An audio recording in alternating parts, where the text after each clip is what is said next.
Good evening all of you मेरे प्यारे विद्यार्थियों। अभी तक आपने देखा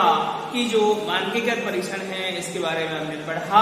अब हम आज का जो हमारा टॉपिक है इसके बारे में हम चर्चा करेंगे कि मानकीकृत परीक्षण की आवश्यकताएं, कि नीड्स ऑफ स्टैंडर्डाइज्ड जो टेस्ट है इनकी क्या आवश्यकता है, ये हमारे लिए क्यों जरूरी है, हम इन चीजों के माध्यम से क्या जानना चाहते हैं, हम इनके माध्यम से क्या कर रहे हैं, इनकी आवश्यकता हमारे लिए क्यों जरूरी है। क्योंकि आप देखिए कि जो भी चीजें हैं वह हमारे लिए जरूरी भी हैं, उसके कुछ लाभ भी हैं, उसकी कुछ हानियां हैं। हम हर पहलुओं को अलग अलग जानने का प्रयास करते हैं, हम उनकी आवश्यकताओं को भी पढ़ते हैं। हम स्टैंडर्डाइज्ड टेस्ट है या मानकीकृत परीक्षण है, हमने इनका अर्थ भी जाना, हमने इनकी विशेषताओं को जाना, इसके प्रकारों को बारे में जाना, इसके निर्माण के बारे में जाना, इसके गुण जाने, दोष। अब हम इसकी आवश्यकता भी हम जानेंगे कि इसके माध्यम से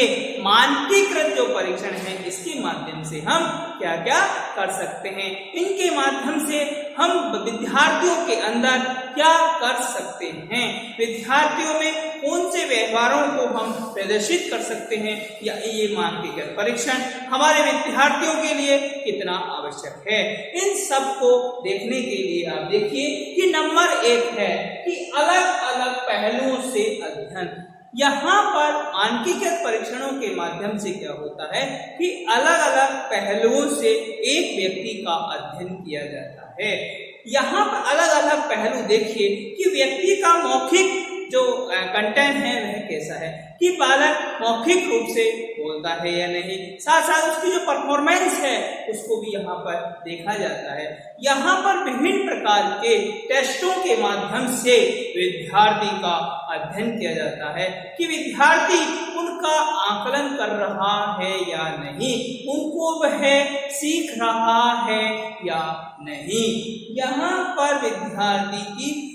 जो विशेषताएं हैं, जो उसकी एबिलिटी है, उसकी जो कैपेसिटी है, उन सब का पता मानकीकृत परीक्षणों के माध्यम से पता करने के लिए हमें मानकीकृत परीक्षण की आवश्यकता होती है। हम यहाँ विद्यार्थियों का अलग अलग पहलुओं से अध्ययन करना चाहते हैं, या हम जानते हैं कि विद्यार्थी में ऐसी क्या कैपेसिटी है, ऐसी क्या एबिलिटी है, उसके अंदर किस प्रकार से एक अपने आप को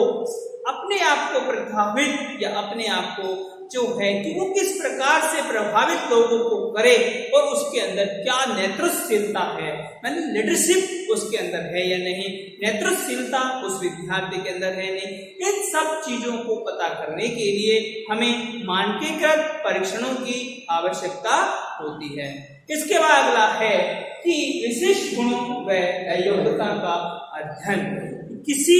व्यक्ति के विशिष्ट गुणों और अयोग्यता का अध्ययन करने के लिए मानकीकृत परीक्षणों की आवश्यकता हमें पड़ती है, क्योंकि मानकीकृत परीक्षणों के माध्यम से हम यह पता करने की कोशिश करते हैं कि व्यक्ति के अंदर कौन से स्पेसिफिक गुण हैं, कौन से ऐसे मेरिट्स है जो व्यक्ति के अंदर, क्योंकि आप देखिए हर व्यक्ति के अंदर एक विशिष्ट गुण पाया जाता है, हर व्यक्ति में सामान्य गुण पाया जाता है, परंतु विशिष्ट गुण का पता लगाने के लिए मानकीकृत परीक्षणों का आवाज जरूरी है, यानी उनकी आवश्यकताएं जरूरी है। और व्यक्ति के अंदर कौन सी एबिलिटी नहीं है, व्यक्ति कौन सा कार्य नहीं कर सकता है, उसके अंदर कौन सी कैपेसिटी नहीं है, इन सब का अध्ययन करने के लिए हमें मानकीकृत परीक्षणों की आवश्यकता होती है। यहाँ पे अगला आता है समाज का अध्ययन। आप देखिए कि विभिन्न क्षेत्रों से समाज या समुदाय का अध्ययन करने के लिए कि विभिन्न विधियों के माध्यम से यह हमारे जो क्षेत्र हैं, सांस्कृतिक क्षेत्र, यहाँ पर आप देखिए राजनीतिक क्षेत्र, आपने देखिए सामाजिक क्षेत्र, आर्थिक क्षेत्र और साथ साथ शैक्षणिक क्षेत्र, पर्यावरणीय क्षेत्र, इन सब के माध्यम से जो विद्यार्थी है क्या वह अपने आप को समाज में समायोजित कर पाता है, क्या वह समाज के लोगों के साथ जुड़ पाता है या नहीं, समाज का रवैया कैसा है, सामाजिक प्रतिक्रियाएं कैसी है, समाज के जो लोग हैं वो किस प्रकार से सोचते हैं, उनके अंदर जो महत्वाकांक्षाएं हैं वह कैसी है, अंधविश्वास उन व्यक्तियों के अंदर कैसा है, वह क्या उन चीजों को सीख पा रहे हैं, क्या वह उन बातों को ध्यान रखते हैं जिनके बारे में हम अध्ययन करना चाहते हैं। तो मानसिक परीक्षणों के माध्यम से हम यहाँ पर समाज का अध्ययन करते हैं और साथ साथ समाज के जो रीति रिवाज है, समाज की जो अवधारणाएं हैं, समाज की जो भ्रांतियां हैं, समाज की जो अंधविश्वास है, इन सब का अध्ययन करने की कोशिश हम हमारे मानकीकृत परीक्षणों के माध्यम से करते हैं। ये हुआ हमारे मानकीकृत परीक्षणों की आवश्यकता। इसके बाद है उद्देश्य कि मानकीकृत परीक्षणों का क्या उद्देश्य है। आप देखिए कि मानकीकृत परीक्षणों के माध्यम से हम क्या करते हैं, व्यक्ति का जो व्यवहार है उसमें हम शिथिलता लाते हैं, उसको हम चेंज करते हैं कि बालक किस प्रकार से व्यवहार कर रहा है, उसके अंदर जो जिज्ञासा है, जिज्ञासा की जो प्रवृत्ति है, उसको भी हम बढ़ाने का कार्य यहाँ पर करते हैं। और मानकीकृत परीक्षणों के माध्यम से हम जो व्यक्ति है उसका दृष्टिकोण का भी अध्ययन हम करते हैं। यहाँ पर देखिए कि व्यक्ति जो अपनी कौशल यानी उसके जो कौशल है, व्यवहार कौशल, भाषा कौशल, संज्ञानात्मक कौशल, संप्रेषण कौशल, इन सब का भी अध्ययन करने के लिए हमें मानकीकृत परीक्षणों का सहारा लेना पड़ता है। और मानकीकृत जो परीक्षण है वह व्यक्ति के अंदर उन व्यवहारों को प्रदर्शित करती है जो व्यक्ति सीखना चाहता है। तो ये जो मानकीकृत परीक्षण है इसका मेन उद्देश्य यही होता है, यह व्यक्ति के अंदर उन व्यवहारों को प्रदर्शित करती है, उन व्यवहारों को डालती है जो व्यक्ति करना चाहता है। मानकीकृत परीक्षणों के माध्यम से व्यक्ति अपने समाज का अध्ययन कर सकता है, साथ ही साथ अपनी शिक्षा को बढ़ावा दे सकता है, अनुसंधान कर सकता है, अनुसंधान की जो नीतियां हैं, अनुसंधान की जो विधियां हैं, इन सबको वह सीख सकता है। और इसके माध्यम से विद्यार्थी उन व्यवहारिक पहलुओं का अध्ययन करता है। यहाँ पर बालक के अंदर क्या चल रहा है, बालक किस प्रकार का व्यवहार करता है, इसके माध्यम से हम मानकीकृत परीक्षणों के माध्यम से हम बालक के आंतरिक और बाहरी पहलुओं का अध्ययन हम करते हैं। हम उन सभी बातों को जानने का प्रयास करते हैं जो विद्यार्थी करना चाहते हैं। तो ये हुए हमारे मानकीकृत परीक्षण। इसके बाद आप देखिए कि हमारी जो ये विधि है, इस टेस्ट विधि की व्याख्या हम किस प्रकार से कर सकते हैं कि